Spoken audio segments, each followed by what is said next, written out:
Welcome, welcome, welcome to my YouTube channel. Oh my goodness, I'm so excited to share some crafty tips with you for us to get to know each other and to continue our crafting journey. So if you haven't already, hit the like, hit the subscribe, and then you will get notified when I upload a new video, and there are some to come. Right, so today we're going to be making zinnias. So let me flip the screen and we can see what we're going to create. So we're going to create these beautiful, beautiful florals. Now, I have used them on this project here, and I will add the link to let you know where you can find the video to create this project. Isn't it gorgeous? It's certainly a wow piece, which your friends and family will definitely love. And it's an everlasting bouquet of florals. So it's something that can be kept on the mantelpiece for a long time to come. And it's perfect for any occasion as well. So let's see how we can make these florals. Now, I'm using a 300 GSM smooth card. Now, I've got this from Pink Frog. Now, I'm not affiliated with them, and I've not been given it by them. So this is something that I've purchased to make my florals with. But one of the things that I'm always asked is, what's great for making florals? What paper should I use? So this is a 300 GSM and it's a smooth white. And what I've done is I'm using the Heartfelt Creations small garden zinnia stamp for these florals. There is a large one as well, but on this occasion what I'm going to be using is this stamp set here, and we're going to be creating one floral with two of these images. So this floral stamped image, the two sets, will make this one flower. So if you're creating a project with two on, you'll need to create 4 sets, 4 images. Right. Now, I've stamped in a vibrant fuchsia. I don't know about you, but I definitely love pinks, and this is one of my go-to colours. And then I'm also using buttercup. So we've stamped in the fuchsia, and I'm going to stamp and colour with these 2 colours. So first of all, I'm going to go into the centres with my buttercup, and I'm just going to use a circular motion in that centre,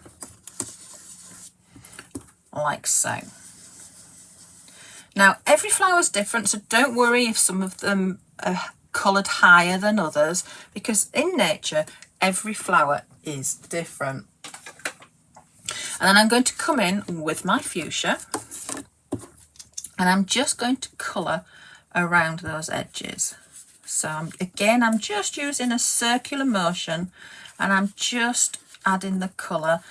The 2 colours just blend together like so. Now, one of the things that I often say is, you see that I'm taking some colour off here. That's because I can't take colour away when I've coloured my image in, but I can add it. So I always like to go a bit lighter and then come round and add some more colour. Now, if you make a blotch, for example, I don't know, so you make something that's a bit harder colour, like so, don't worry about it, because every single flower in nature is different. Some of them are not perfect, and that's okay.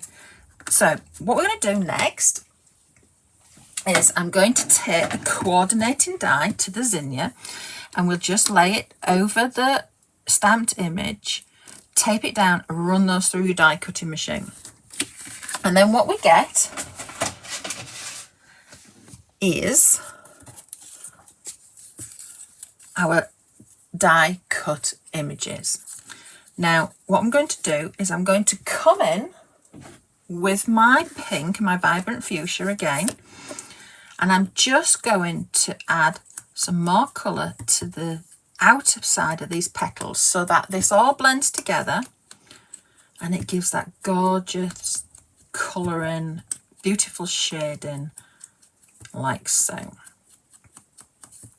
So you can see how quick and how easy it is just to colour our flowers. Now we'll do the same with all 4 of them, like so.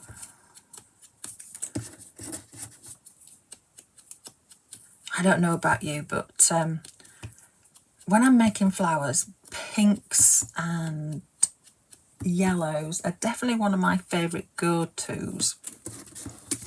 So if you're watching this video, drop in the comments what are your favourite colours to create flowers with.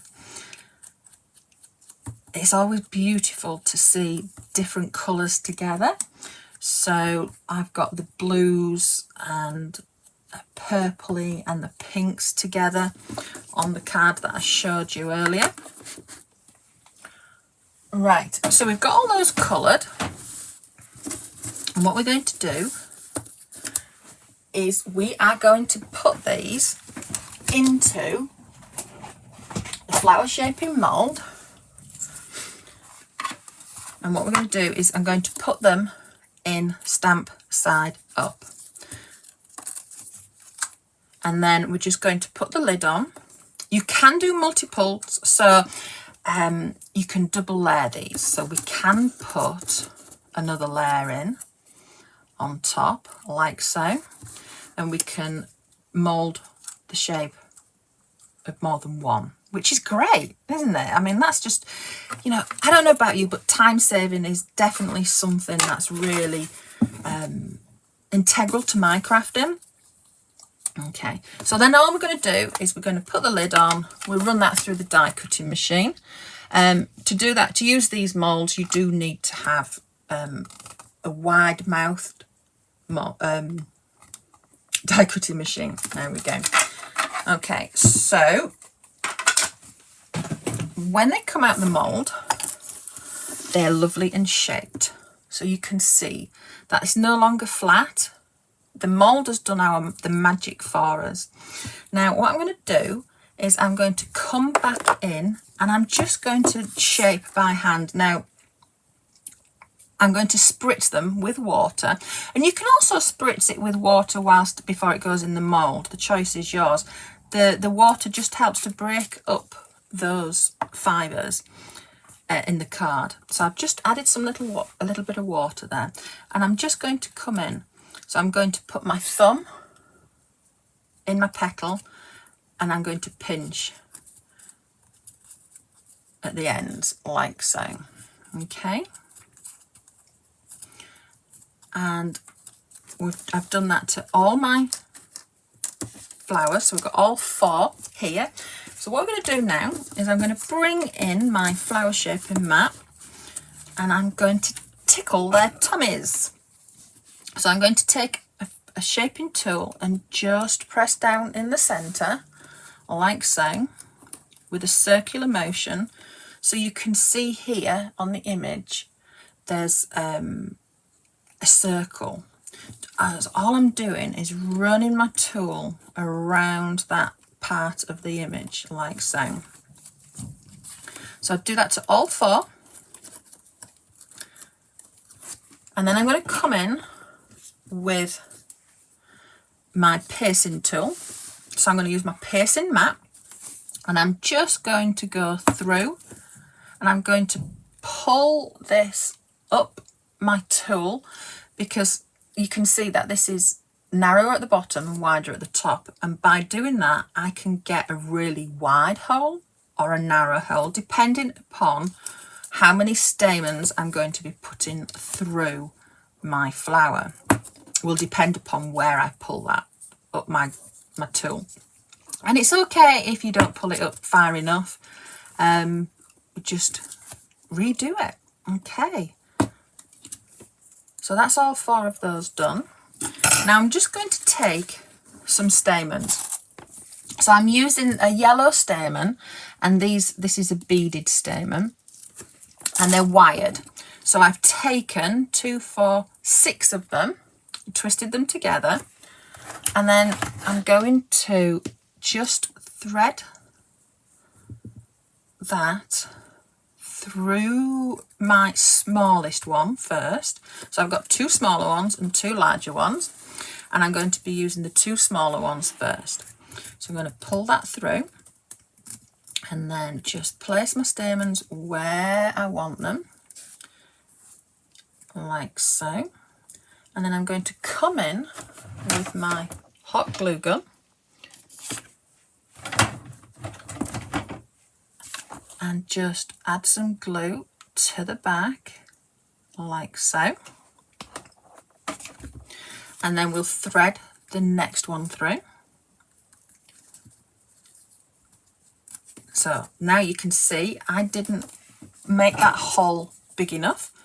So what I'm going to do is I'm just going to come back in, run it a bit further up my tool, and then I'm going to interleave those petals like so. So you can see those sit nicely together. And then we're going to continue to do the same thing so that we can add the 2 larger ones and to build our flower. Okay, like so. And then we add some more glue. Now the great thing about these is that you can make flowers in advance so that you can have them in your stash, which helps you make your cards really quickly and really easily. So these are a beautiful zinnia flower, and these are made with paper. Okay, so I'm going to come back in at the back again and just add some more hot glue, because I'm going to cut away this length and I don't want all my stamens to fall out. So that's why we put more hot glue at the back now. So that's how to make those gorgeous flowers, and then all you need to do is add them onto your project. So that's one project, and there's another one here. So you can see that I've used them with the purples and the blues, and they're great for smaller projects, larger projects. Just a beautiful flower for your crafting. Okay, I hope you enjoyed that. It was a very quick tutorial on how to make the zinnias simply and easily with a paper card. Okay, if you want to know how to make that beautiful urn of vase flowers, then I will add the link. Make sure to click that and you can watch that video too. Thank you for joining me. I can't wait for us to craft together again. Hit like, hit subscribe, and you'll get notified when I add another video. Okay, happy crafting everyone. Bye.